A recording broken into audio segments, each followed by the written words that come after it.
some of my words in her prayer, and I titled our lesson today, Hand in Hand with Jesus.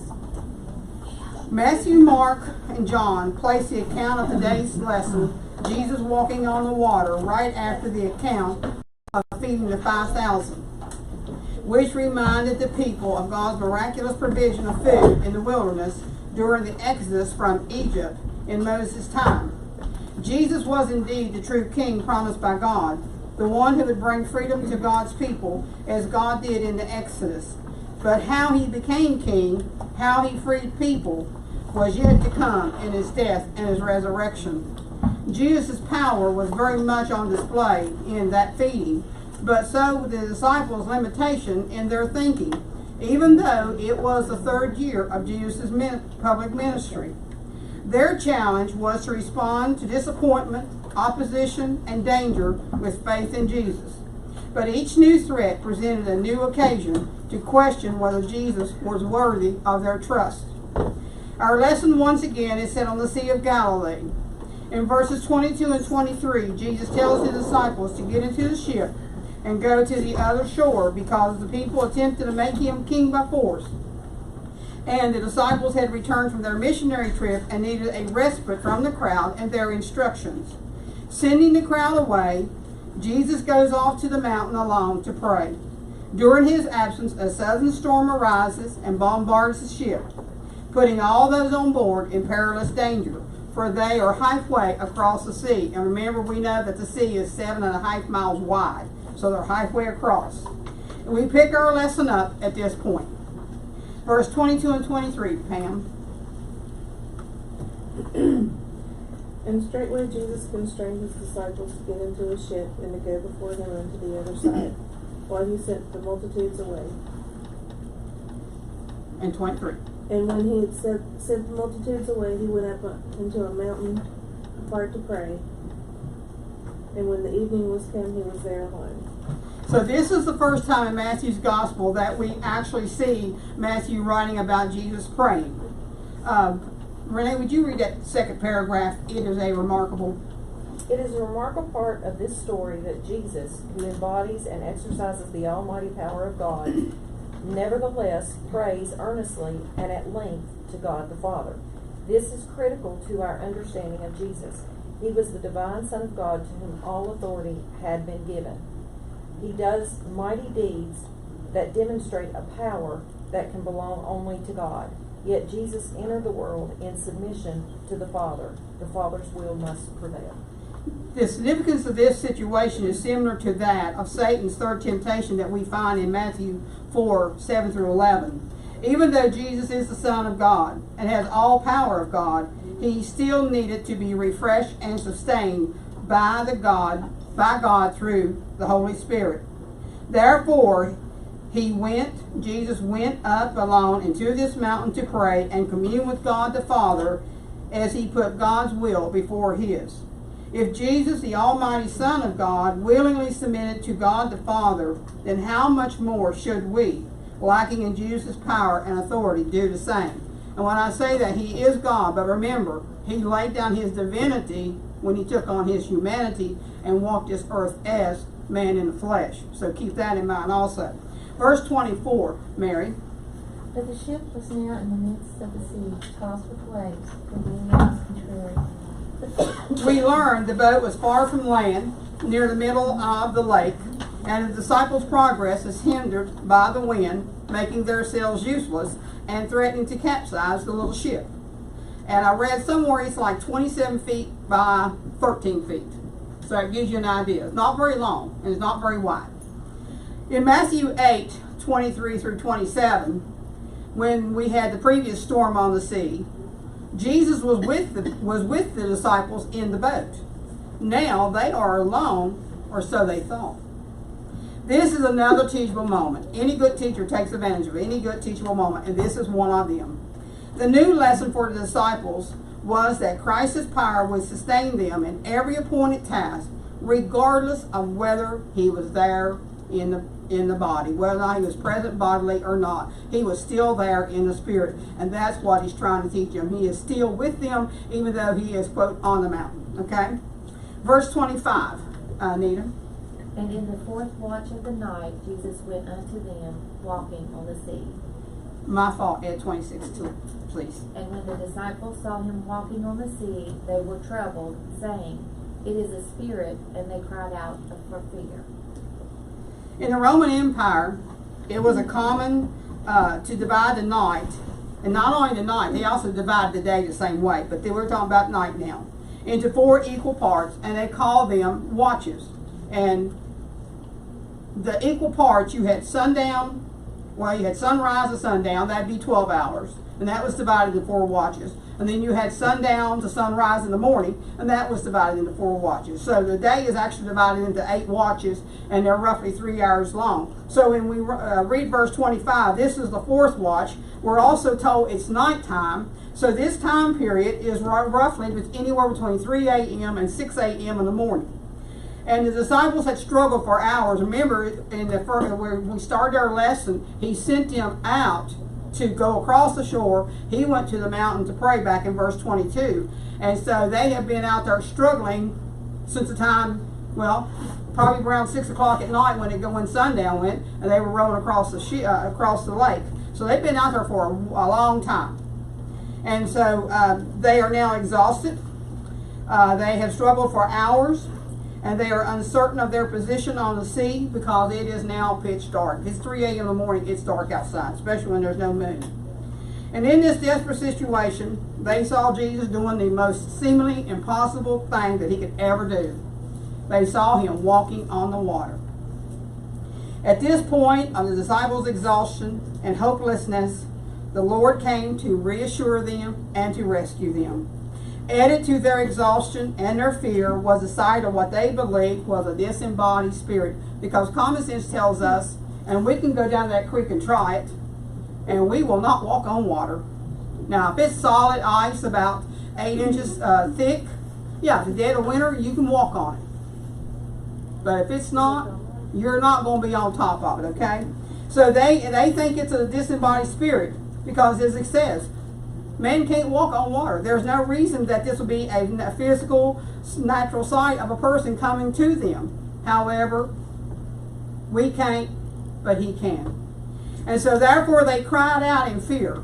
Fear always grasps us. And we're just as guilty as they are. Fear gets us too. Right? Gets me. Doubt. Does that doubt ever get you? Okay, so that's exactly what we're going to talk about today. Fear and doubt. And so they have been assaulted they've been assaulted from the physical and the spiritual realms. Verse 27, Ashley. But straightway Jesus spake unto them, saying, Be of good cheer, it is I, be not afraid.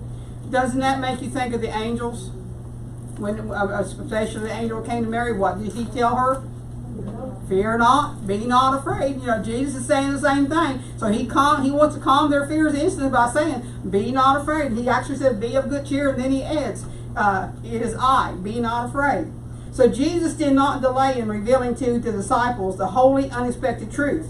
They were seeing not a disembodied spirit, but they were seeing the Lord. There was no reason to be fearful of the storm. The one who walked on water had joined him in the boat.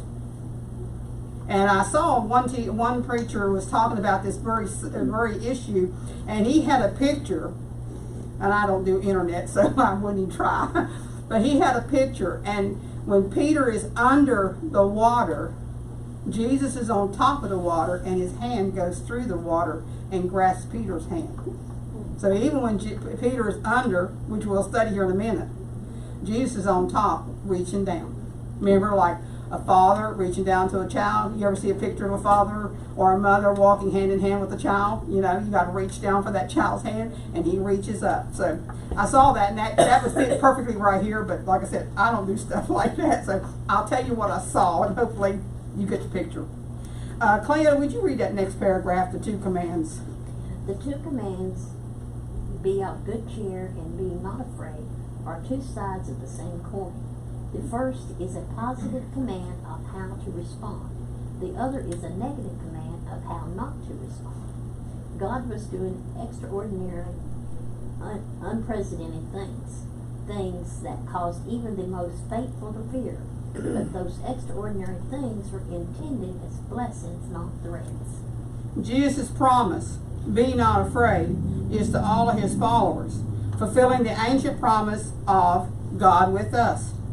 The disciples might have felt that they were alone, but the Christ who would give his life for them would also remain with them in every situation or every circumstance, even when they did not recognize him. And at first they did not recognize him. They thought he was a spirit, but he was still there. I read somewhere it said even when he was on the mountain, he was watching them. He could see them on the lake as he was on the mountain praying. So he really hadn't left them. His eye was still on them, so to speak. They just didn't think he was there. So it goes on to say, sometimes it's hard to recognize the Lord's presence. And I think we feel that way. Sometimes it's hard to recognize the Lord's presence. Storm clouds obscure his hand of grace, but the mountain of God's love is still there. And I like the fact that he used a mountain, because that's a gigantic, like you go top Brushy Mountain, you're going up 3,000 plus feet. That's a big, climb. That's a mountain is a whole lot better than a little tiny molehill. So even though we can't see God's grace for the clouds, if you don't like clouds, put storms, trials, temptations, whatever, his love is still there like a mountain. Firm, steadfast. Verse 28 and 29, Debbie. And Peter answered him and said, Lord, if it be thou, bid me come unto thee on the water. And he said, Come. And when Peter was come down out of the ship, he walked on the water to go to Jesus. Now Peter actually does walk on water for a little bit. Not long, but for a little bit. So the story now shifts from one disciple's reaction to Jesus' self-revelation.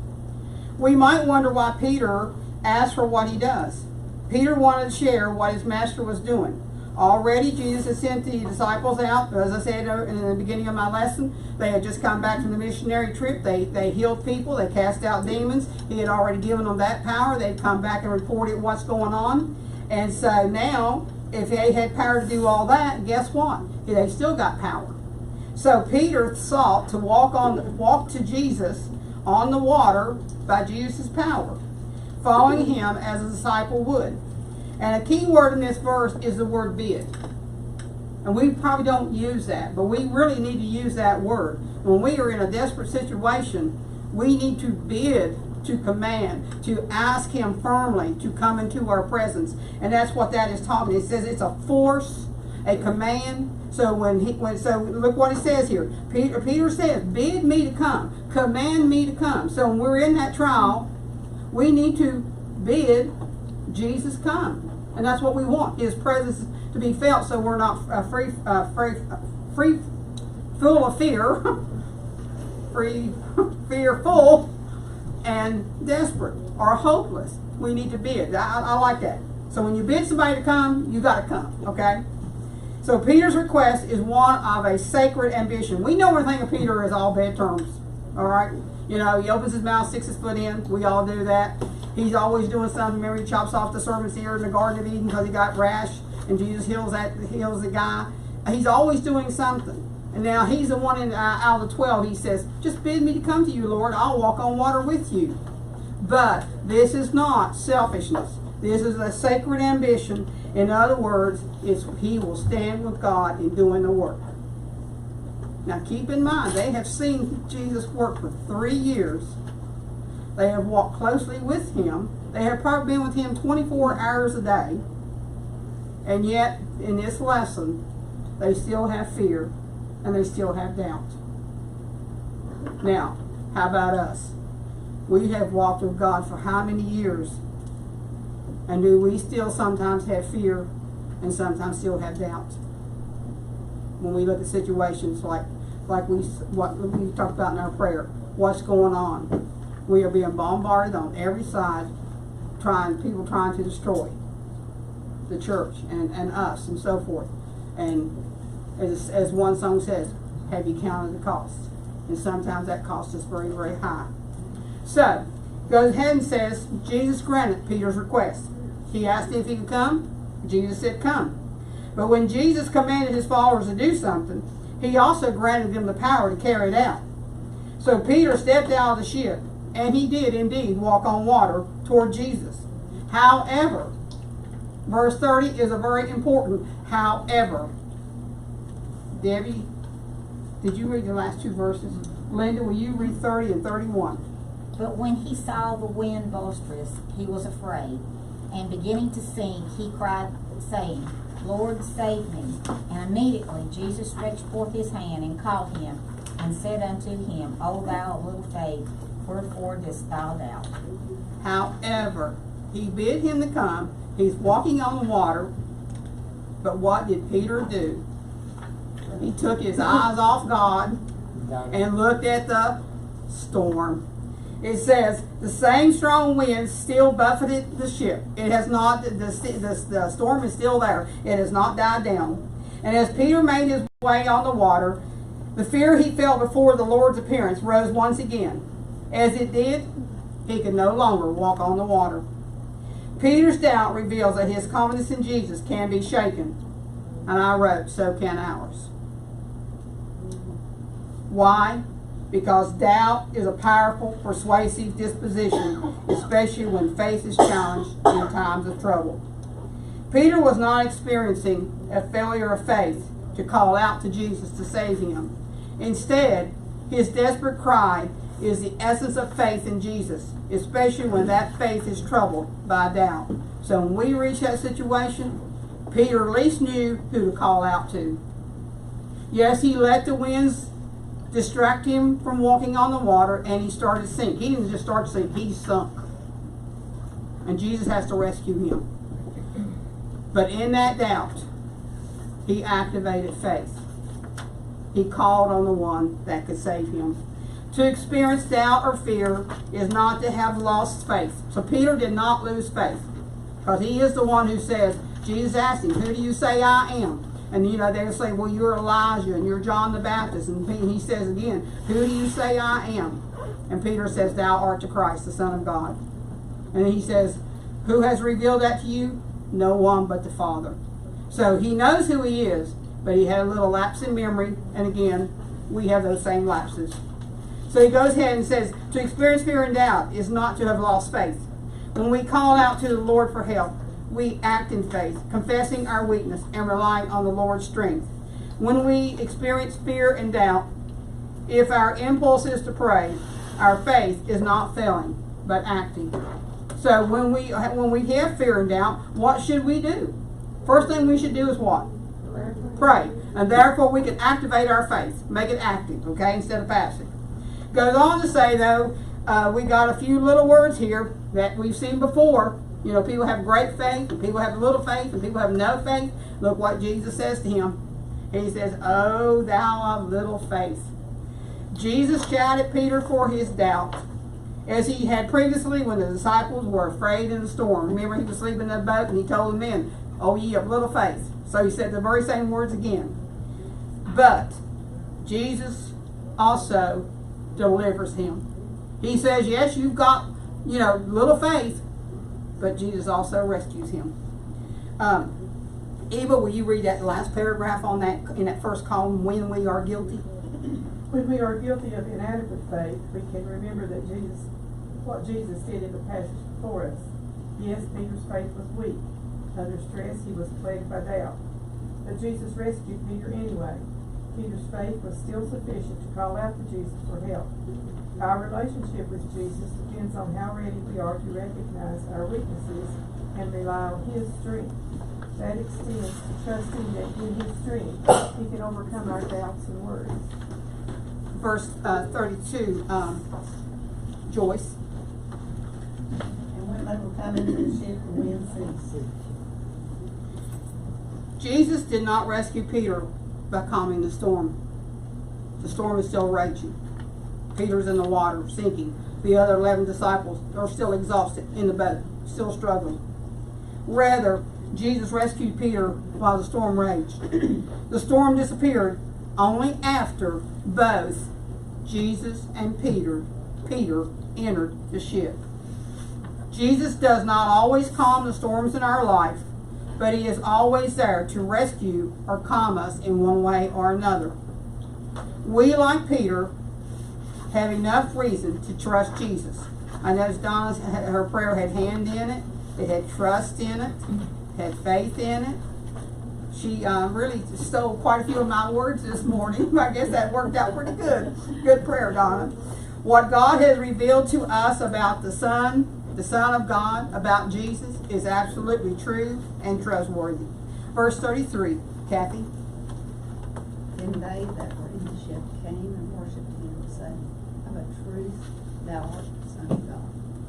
Look what they did once Jesus got in the boat. All worshipped him. The disciples had just witnessed Jesus demonstrate power available only to God, his sovereign control of the deep. As they were reunited with their master, they worshipped him, acknowledging his authority and expressing their submission and dependence. So as they worshiped, the sea is calm. It went away instantly as soon as he got into the boat. The phrase the Son of God first meant that Jesus was God's promised king, the great son of David. After Jesus' resurrection, Jesus' followers will call him the Son of God with an enhanced understanding.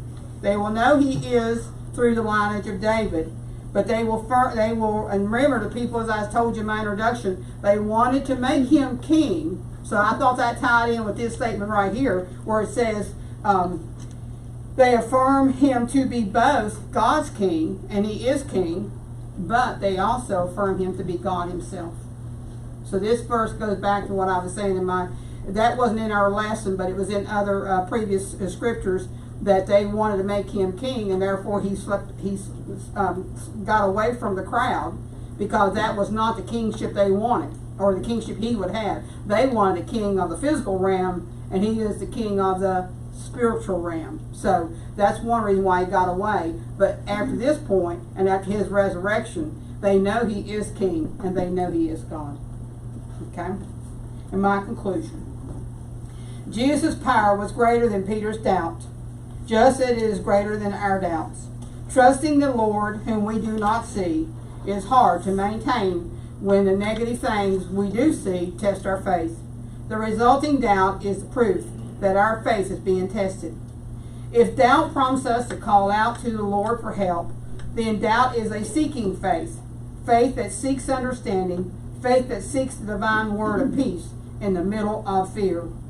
When the winds will blow against you all night, if you don't like the word winds, try trials, trial temptations, those things that we all go through. We are going to call them winds in our lesson for today. So when the winds blow against us all night, the Lord knows He knows our distress, and He will come to us if we bid Him. And here's why I think that word is important. If we bid Him to do so, we need to ask Him to come. In other words, remember, He is with you right now as well. He is always with His people, even to the end of the age. Will you take His hand and let Him lift you up? Or will you try to live by the pull yourself up by your own bootstrap philosophy? The choice is ours. Brenda, can I ask you to close us in prayer? Father, we thank you for this time of enlightenment. We ask that you be with each one of us as we go our separate ways today, and Lord, just help us calm the fears that we have, and always trust in your love, mercy, and grace. And Lord, we thank you for your mighty, almighty power at work in Jesus to save and protect us. We affirm His promise not to abandon us, that even when we die, we will live with Him. Direct our hearts to Him whenever life makes us afraid. We pray in Jesus' name. Amen. Amen. And I thank you all. You know what's interesting? We lived in that town, and I went to high school there. Thomas House. I know who was that. I couldn't believe he went